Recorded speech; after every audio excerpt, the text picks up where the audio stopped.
Ladies and gentlemen, the achievements we have recorded over the past year demonstrate that the EAC is capable of delivering transformative change when we work together with unity of purpose and clarity of vision.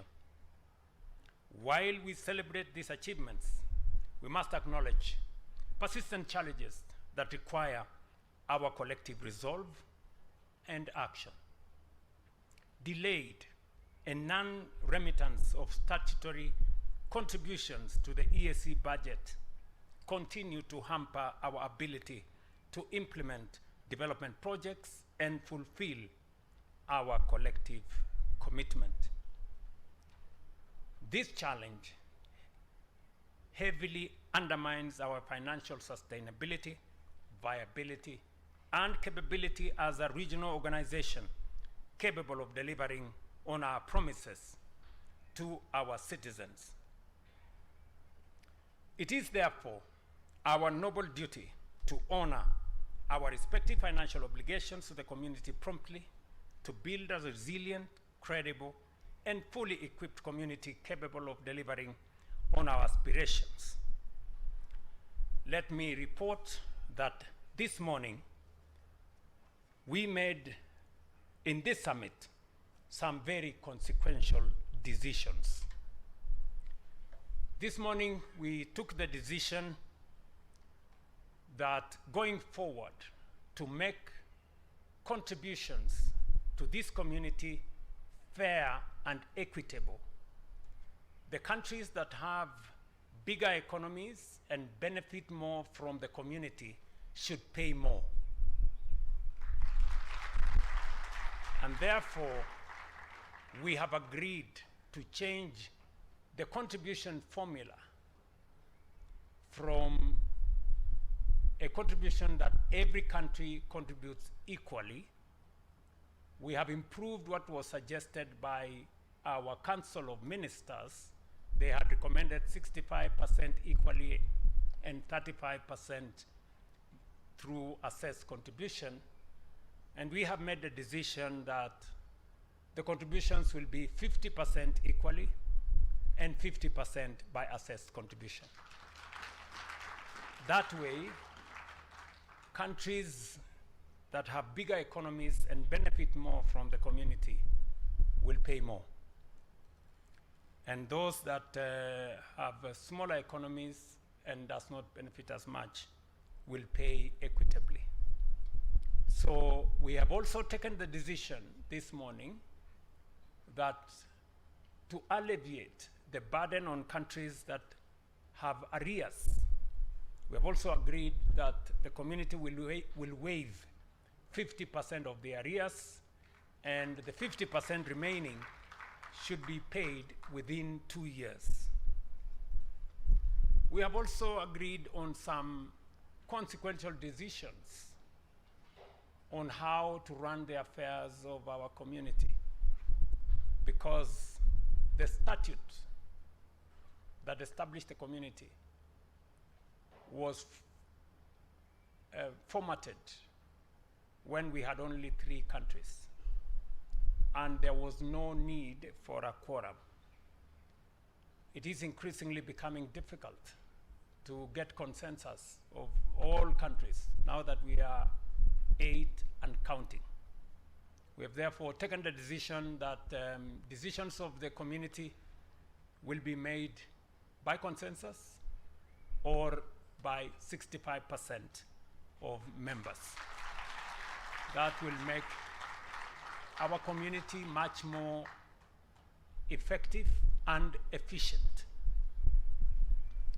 We have also taken the decision this morning that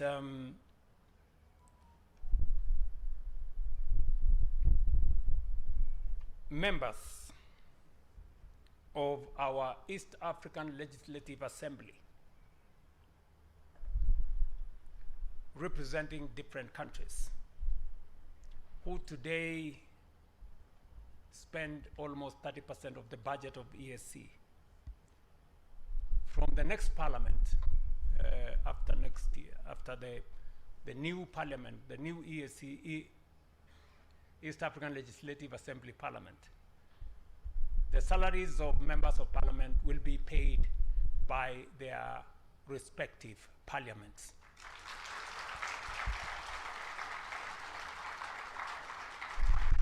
That will significantly reduce the burden on the East African community so that we can spend more resources in making sure that we have an effective East African community.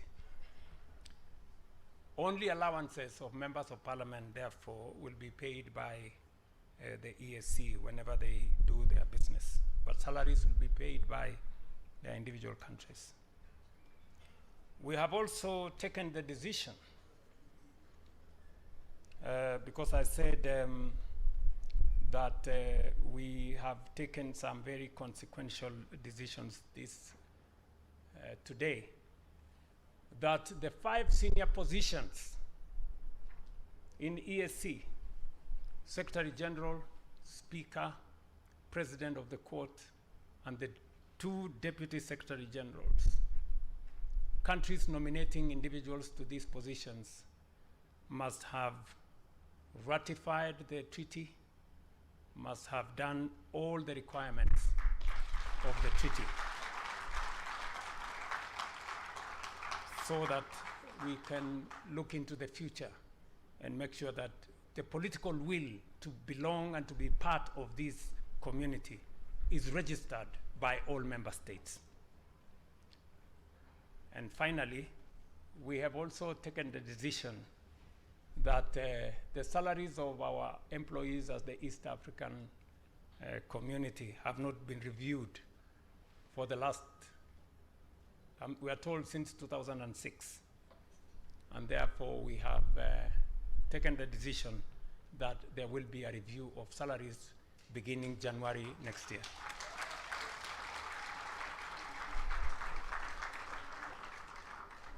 And we have given one assignment.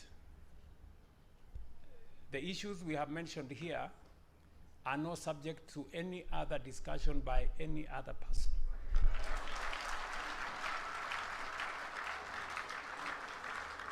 They are the decision. They are the decisions of the summit. There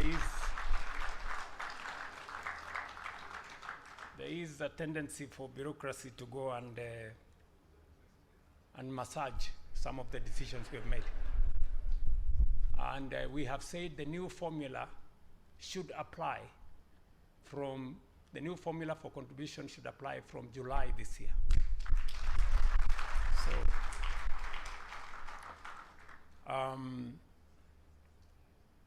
we have given one assignment to our Council of Ministers.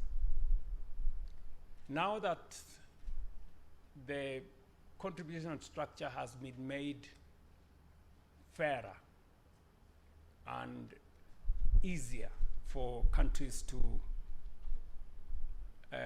attain their obligations, going into the future, we need to agree on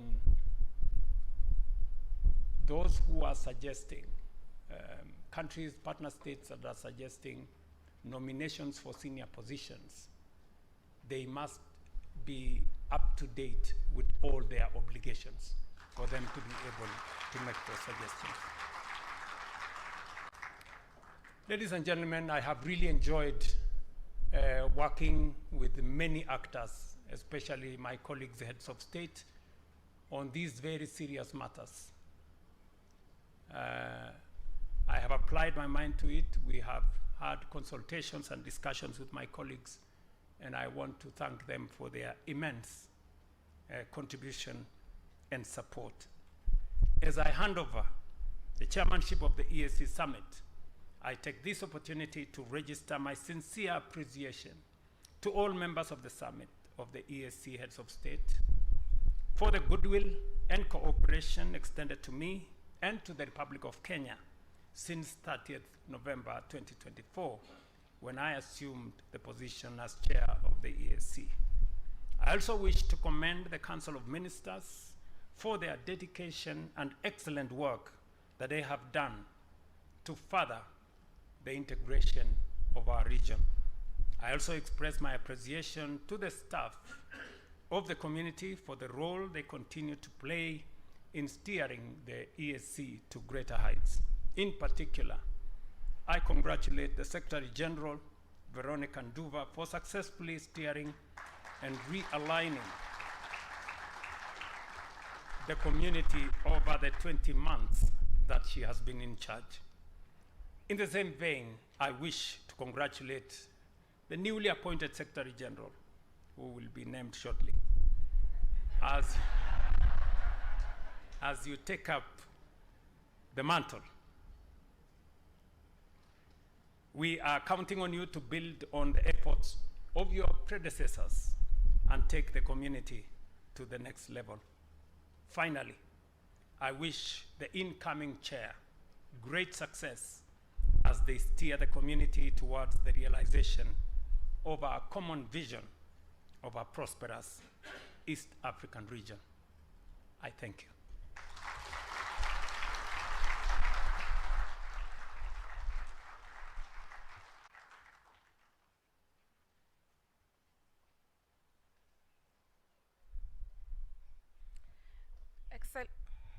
Excellencies, as you are aware, one of the items during the closed session was the change of bureau. I now invite the outgoing chair to announce the incoming chair. Your Excellencies, invited guests, all protocols observed, Article 12.2 of the treaty provides that the office of the chairperson is held in rotation for a year. During the closed session of the summit, the heads of state have decided that the Republic of Uganda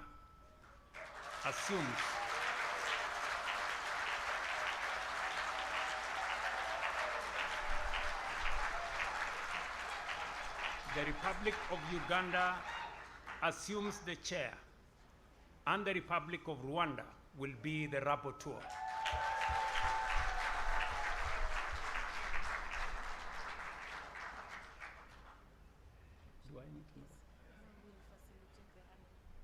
Okay, so we will now facilitate the handover so that Excellencies, incoming chair and outgoing chair, this is the time to do the official handover. You will hand over the gavel to the incoming chair, and the chair of the EAC Summit of Heads of State, His Excellency Yoweri Kaguta Museveni, will assume the position of the chair. Congratulations, Your Excellency.